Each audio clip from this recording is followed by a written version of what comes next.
Pada video pembelajaran kali ini kita akan membahas teorema Pitagoras. Teorema ini akan kita gunakan dalam menjawab soal-soal terkait materi segitiga dan segi empat. Nah, teorema Pitagoras ini hanya berlaku pada segitiga siku-siku. Salah satu sifat segitiga siku-siku adalah salah satu sudutnya memiliki besar 90 derajat atau biasa diberi tanda seperti ini. Nah, satu hal yang perlu kalian ketahui, sisi terpanjang pada segitiga siku-siku adalah sisi yang letaknya tepat di depan sudut siku-siku atau biasa disebut dengan hipotenusa. Jadi hipotenusa adalah sisi terpanjang pada segitiga siku-siku. Nah, sebelum masuk ke rumus Pitagoras, kita akan coba memahami terlebih dahulu hipotenusa. Dari ketiga segitiga ini tiga-tiganya adalah segitiga siku-siku. Kita akan menentukan yang mana sisi hipotenusanya. Segitiga yang pertama adalah segitiga ABC. Kalian perhatikan siku-sikunya terletak pada titik B. Maka hipotenusanya adalah sisi AC. Benar. Nah, untuk segitiga yang kedua, PQR, hipotenusanya adalah QR. Karena ini sudut siku-sikunya, maka depannya adalah sisi QR. Maka QR ini adalah sisi yang terpanjang. Kemudian untuk segitiga ketiga, hipotenusanya adalah XY. Nah, jika kalian sudah bisa menentukan hipotenusa, kita akan masuk ke rumus Pitagorasnya. Teorema Pitagoras berbunyi, pada segitiga siku-siku berlaku bahwa kuadrat sisi terpanjang atau hipotenusa sama dengan jumlah kuadrat dua sisi lainnya. Jadi kalau misalnya ini segitiga siku-siku, hipotenusanya adalah sisi C. Ibu beri nama C dan dua sisi lainnya ibu beri nama A dan nama B. Sebenarnya kalian bebas ya mau beri nama apa, cuman ibu memilih nama ABC sekarang. Nah, sesuai dengan pengertiannya, pada segitiga siku-siku berlaku bahwa kuadrat sisi terpanjangnya adalah C, maka C kuadrat itu sama dengan jumlah kuadrat dua sisi lainnya. Sisi lainnya adalah A dengan B. Maka A kuadrat tambah B kuadrat itu sama dengan C kuadrat. Ini adalah rumus Pitagoras. Bagaimana kalau kita hanya mau mencari panjang C-nya saja? C-nya saja berarti tanpa kuadrat. Supaya tidak ada kuadrat, maka kedua ruas bisa kita akarkan. Jadi akar dari C kuadrat sama dengan akar A kuadrat tambah B kuadrat. Ingat, karena ini dalamnya penjumlahan, kalian tak boleh coret akarnya dengan kuadrat ya. Jadi tetap dalam C sama dengan akar dari A kuadrat tambah B kuadrat. Ini adalah rumus Pitagoras yang akan kita gunakan. Nah, sekarang bagaimana kalau misalnya kita mau mencari panjang sisi A atau sisi B?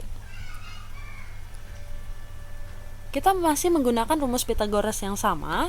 Tadi kita udah tahu ya, C kuadrat itu sama dengan A kuadrat tambah B kuadrat. Nah, bagaimana kalau kita mau mencari sisi A-nya? Berarti tinggal pindah ruas kan? B kita pindahkan ke sini. Awalnya penjumlahan jadi pengurangan. Berarti A kuadrat itu sama dengan C kuadrat dikurang B kuadrat. Caranya sama seperti tadi, tinggal kita akarkan kedua ruas. Maka A sama dengan akar dari C kuadrat dikurang B kuadrat. Bagaimana kalau kita mau cari sisi yang B? Sama juga, tinggal C kuadrat dikurang A kuadrat. Jadi B kuadrat sama dengan C kuadrat kurang A kuadrat. Akarkan kedua ruas, diperolehlah rumus yang ini. Jadi intinya, kalau misalnya kalian mau mencari sisi hipotenusa itu kan sisi terpanjang. Berarti tinggal kalian jumlahkan kuadrat dari dua sisi lainnya. Tapi kalau kalian mau mencari salah satu sisi yang lainnya, maka kalian tinggal kurangkan aja kuadrat dari hipotenusa dikurang dengan kuadrat sisi yang diketahui. Intinya yang panjang nanti kurang yang pendek. Kalau kita mau cari yang terpanjang, berarti ini tinggal dijumlahkan. Seperti itu ya. Nah, sekarang kita akan masuk ke contoh soal. Yang pertama, diketahui segitiga ABC siku-siku di B dengan panjang AC sama dengan 5 cm dan BC sama dengan 3 cm. Tentukan yang A, panjang AB, B, keliling segitiga ABC. Nah, supaya lebih mudah dalam mengerjakan soal ini, kita bisa gambarkan dulu segitiganya. Karena ini segitiga siku-siku, tandai dulu siku-sikunya. Kemudian ini siku-siku di B. Maka ini sudah ditentukan bahwa titik ini harus B. Sisanya tinggal kita buat AC supaya jadilah segitiga ABC. Kalau ini tertukar juga nggak apa-apa ya, kalian sini A sini C juga nggak masalah, yang penting siku-sikunya di B. Nah kemudian diketahui lagi panjang AC sama dengan 5 cm dan BC sama dengan 3 cm. Sekarang kita mau menentukan panjang AB, berarti sisi ini kan yang mau dicari. Pakai rumus Pythagoras yang tadi. Misalnya yang ini A, ini B, hipotenusanya C, maka A kuadrat sama dengan C kuadrat kurang B kuadrat. Sebenarnya ini tidak ditentukan seperti ini ya. Kalau misalnya kalian namakan ini B, ini A juga nggak masalah. Kalau kalian namakan yang sisi AB ini B, berarti kan B kuadrat sama dengan C kuadrat kurang A kuadrat. Jadi penamaan ini tidak masalah, yang penting kalian bisa menentukan letak hipotenusanya. Nah sekarang kita tinggal masukkan. Berarti AB sama dengan akar dari hipotenusanya 5, berarti 5 kuadrat dikurang sisi lainnya 3 kuadrat. Berarti AB sama dengan 5 pangkat 2, 25 dikurang 3 pangkat 2, 9. Kita kurangkan dulu dalamnya, 25 kurang 9 sama dengan 16. Berarti AB sama dengan akar 16. Akar dari 16 adalah 4 cm. Diperolehlah panjang AB sama dengan 4 cm. Kemudian kita mau jawab yang B, keliling segitiga ABC. Keliling berarti kita tinggal jumlahkan seluruh sisinya. Ini AB tambah BC tambah AC. AB-nya 4 cm tambah BC 3 cm tambah AC 5 cm sama dengan 12 cm. Nah, sekarang kita akan masuk ke contoh soal yang kedua. Perhatikan gambar di bawah ini. Ini adalah gambar bangun belah ketupat ya. Belah ketupat ABCD. Jika panjang AC sama dengan 8 cm dan BD sama dengan 6 cm, tentukan keliling bangun ABCD. Nah, yang ditanya adalah kelilingnya, tapi yang diketahui adalah diagonalnya, diagonal AC dan diagonal BD.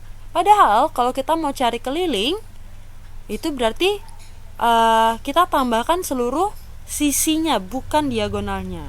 Nah, yang perlu diingat, belah ketupat panjang sisinya selalu sama. Maka kita cukup cari satu saja panjang sisi AB, maka kita bisa menemukan BC, CD, atau AD. Nah, coba kalian perhatikan di belah ketupat ABCD. Sebenarnya ini kan ada 4 buah segitiga siku-siku, betul ya? Sekarang kita akan ambil satu buah segitiganya. Misalnya yang tengah ini dinamakan dengan O, maka kalau diambil segitiganya tadi AB, sini O. Ini ada segitiga siku-siku, siku-sikunya di O. Panjang AB yang mau kita cari. Panjang AO-nya tahu nggak berapa? Caranya lihat dari sini. AC kan 8 cm nih, AC 8 cm. Ingat diagonal pada belah ketupat itu membelah dua bagian menjadi sama besar. Berarti 8 dibagi 2, maka panjang dari A ke O itu 4 cm. Panjang BD berarti 6 dibagi 2, berarti panjang BO-nya itu 3. Sini 3, di sininya 3. Maka ini udah tahu nih, AO-nya 4, OB-nya 3. Berarti AB ini kan sisi terpanjang. Tinggal kita tambahkan 4 kuadrat dengan 3 kuadrat, kemudian diakarkan nanti. Maka AB sama dengan 4 kuadrat 16 ditambah 3 kuadrat sama dengan 9.